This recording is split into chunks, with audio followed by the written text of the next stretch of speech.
What's the real method lenders use to figure out what you can afford? There are all these rules of thumb on the internet, but can you figure out the amount down to the penny?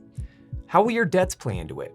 What about your job type and how you get paid? Do these play a factor? Spoiler alert, yes they do. Does your credit score change things? Let's hear the exact method us home lenders use right now.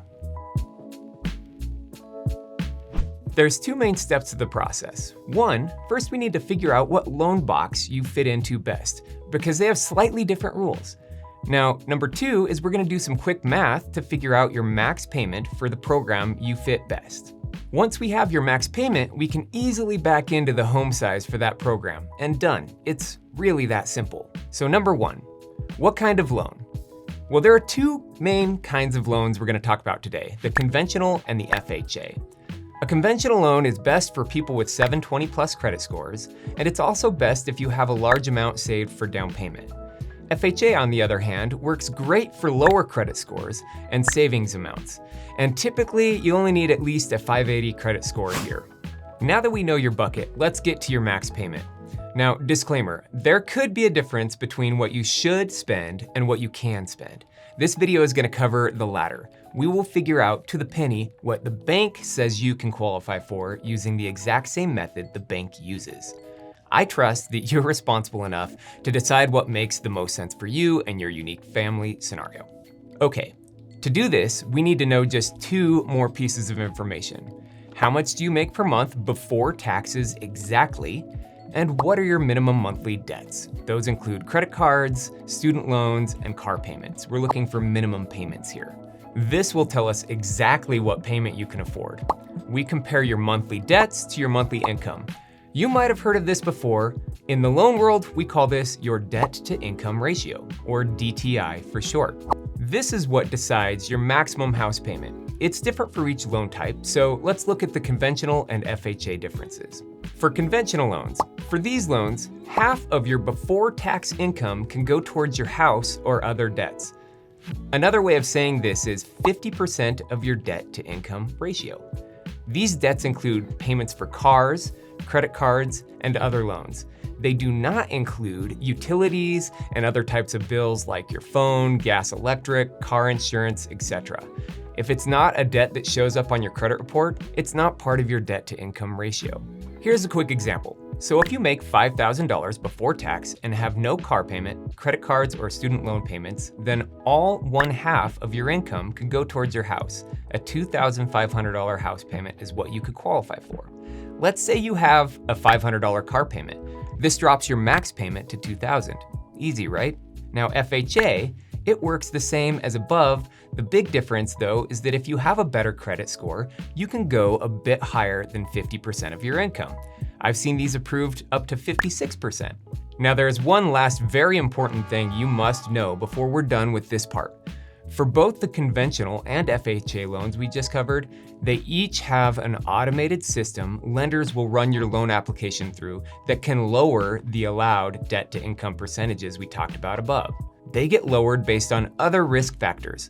So the 50 and 56% of your income towards your home and other debts is not guaranteed. The risk factors that can lower these are typically a combination of some of the following: a low credit score, high debt balances, spotty work history, and other items in your application that pose a risk. Typically, it's not just one thing, but what is known as layered risk, or multiple risk factors that will lower the allowed debt to income ratio. This is why it's always important to talk to a lender. They can get your whole picture and run it through these systems to ensure the exact amount you can afford. Other concerns I've heard in 17 years of doing this: Nick, I get paid funny. Does that change anything? If your salary or full-time W-2 employment, typically no. We can use the rules above. However, other types of income like self-employed, part-time, second jobs, contract work, commission employment, bonus income, babysitting, giving blood, etc., we're gonna need a 2-year average. In any of these cases, it's best to talk to a pro to make sure you're doing it right, as the rules can be nuanced for different loan boxes. What other things factor into the payment? Your monthly home payment will consist of the following: principal, the portion of the payment that goes to paying down the loan size; interest, which is just a crazy clever way of spelling bank profit; property taxes; home insurance; mortgage insurance; if you don't have 20% down payment, and possibly an HOA payment if you live in a condo or development that has other amenities covered by an HOA. Wow, that's a lot. Nick, I don't pay on my student loans right now. Do I have to count these? Well, sadly, yes. This is because even though at this moment you're not paying on them, this loan is for 30 years and they know that relatively soon you will need to pay, so they factor that in. Well, what about this? I co-signed on a car for my sister and she pays that, not me. I'm sorry, we gotta count that. A co-signer says that you're responsible, so we have to count that against you even if you can prove you don't pay it each month.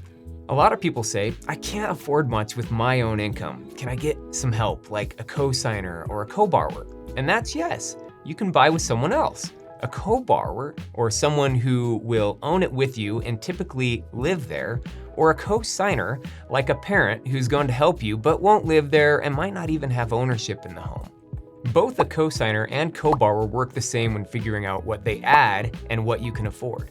We just combine the income of both you and co-signer, and then the debts of both of you, houses and all, and if you're below that 50% of your combined total income, that math works, and you can probably qualify. So now we can figure out the payment for each of the loan types. How do we know how much house that gets us? For that, we need to watch this next video. Number 1, let's figure out what property you want to buy. If it's a condo or a planned unit development, which is a regular housing community but with some added amenities like a pool or a clubhouse that come with the residency there,